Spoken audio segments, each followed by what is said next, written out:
Pace. We have over the last 4 meetings, the last 4 nights, covered a lot of material. În ultimele 4 serii am acoperit o mulțime de material. I praise God for your attendance, for you being here, and I pray that through this you have realized that I am your friend. Dau slavă lui Dumnezeu pentru prezența dumneavoastră, pentru faptul că ați venit și prin această lucrare care s-a făcut, cred că v-ați dat seama că sunt prietenul vostru. Jesus said, "Ye are my friends." Domnul Iisus Hristos a spus, voi sunteți prietenii mei. Several years ago, I was speaking to a group of professional athletes. Cu câțiva ani în urmă am vorbit unor atleți profesioniști. And when I came off the platform, a man came walking towards me. Când am terminat de vorbit, a venit unul la mine și s-a apropiat de mine. He was a professional football player, a quarterback for the Dallas Cowboys many years ago. Era un fotbalist de fotbal american de la echipa faimoasă Dallas Cowboy. Era în poziția de quarterback, cel care aruncă mingea.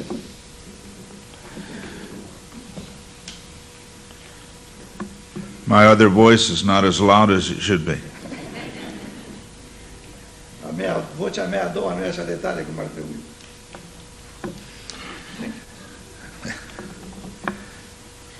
This man seemed to be troubled about something and he wanted to talk to me.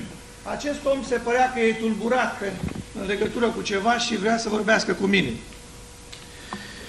And he said, for many years I was a great football player. Și mi-a spus, pentru mulți ani am fost un mare jucător de fotbal. For many years I have been a businessman. Mulți ani am fost un om de afaceri, un businessman. I have been a Christian all of this time. Tot această vreme am fost și credincios, un creștin. And the story he told me was about a young man who was a very good football player, but very young. Și mi-a povestit despre un tânăr jucător de fotbal, foarte tânăr însă. He had taught this young man all about football. L-a învățat pe acest tânăr totul despre cum să joace fotbal american. But he had his Christianity over here. Dar avea creștinismul lui și viața lui de credință aici. He had his business here. Avea businessul lui, afacerile lui aici. He had football over here. Și avea fotbalul aici. The Christianity, the football, and the work never were together. Creștinismul, fotbalul și munca lui nu se amestecau niciodată. This young man that he taught how to play football went on to be a great football player. Acest tânăr pe care el l-a învățat să joace fotbal a devenit apoi și el un mare jucător. He was playing for the Detroit Lions. A jucat pentru echipa leilor din Detroit.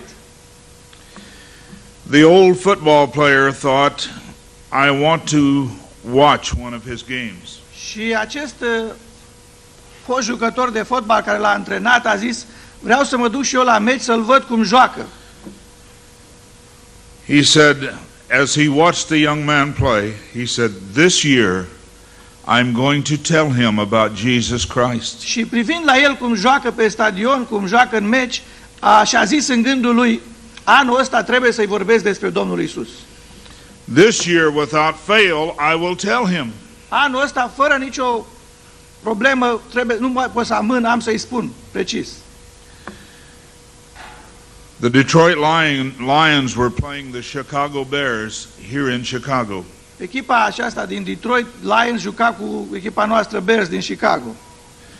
With 2 minutes and 30 seconds to go in the game, cu 2 minute și 30 de secunde înainte să termine meciul, the young man went out to catch a pass. He pulled it down to him and fell on the field. Tânărul s-a aruncat ca să prinde mingea, a prins-o și a căzut pe teren. He got up and went back to the huddle. S-a ridicat și s-a dus înapoi la grupa care juca fotbal. And the next play, he went out with nobody touching him. He went out along the line of scrimmage. Când la următoarea fază de joc, a căzut jos pe linia unde se îmbrânceau cei de la fotbal acolo. And then in front of national television, he fell on the field. Și a căzut în fața la televiziunea națională pe care arăta în toată America. The old football player was watching and he said, "Oh, I pray that he's not hurt." Bătrânul jucător de fotbal care ne antrenase, privind lucrul acesta, a spus: sper că nu s-a rănit, nu s-a întâmplat nimic rău cu el. The announcement came on national television 15 minutes later. 15 minute mai târziu s-a făcut anunțul la televiziunea națională. The young man was dead. He had died on the field. Tânărul a murit. A murit chiar pe teren. The old football player handed to me a poem that was written as if it came from the other side. Și acest bătrân care l-a antrenat, acest fost jucător profesionist de fotbal, mi-a dat mie o poezie scrisă ca și când prietenul lui care a murit i-a scris-o lui. This poem is called My Friend. Și această poezie se numește Prietenul meu. The poem has been translated into Romanian by Frate Gligor, Celo Gligor. Această poezie a fost tradusă în limba română de fratele Gligor. And I thank him for the translation. Și îi mulțumesc pentru traducerea care a făcut-o. There are copies of this poem out at the table if you would like. La masa de literatură, acolo în față, sunt copii ale acestei poezii. I will read the poem in English and then my other voice will read it in Romanian. Eu am să o citesc în englezește și apoi eu am să o citesc în românește. My friend, I stand in judgment now, and I feel that you're to blame somehow. On earth, I walked with you day by day and never did you point the way. You knew the Lord in truth and glory and never did you share the story. My knowledge then was very dim. You could have led me safe to him. You taught me many things, that's true. I called you friend and trusted you. But I learn now that it's too late. You could have kept me from this fate. We walked by day and talked by night, and yet you showed me not the light. You let me live and love and die. You knew I'd never live on high. Yes, I called you friend in life and trusted you through joy and strife. And yet on coming to this end, I cannot now call you my friend. Eu stau în fața judecății acum, știind că și tu ești de vină, căci pe pământ eram nedespărțiți, dar nu mi-ai spus de calea spre lumină. Ai cunoscut pe Domnul în adevăr și slavă, dar niciodată nu mi-ai povestit că și în locul meu murise ca într-o zi să pot fi fericit. Eu nu știam că sunt pierdut pe cale și nici de el. Eu n-am știut că e viu, dar tot ce pot să spun acum, că am aflat, dar este prea târziu. Noi am fost prieteni, chiar în toate. Nu ne-am certat, nu ne-am jignit, am discutat mereu de toate, dar nu de iad, nu de sfârșit. De ce n-ai spus măcar o vorbă, ca unui prieten ce-ți eram, să mă opresc din coana vieții, să cuget la tot ce făceam?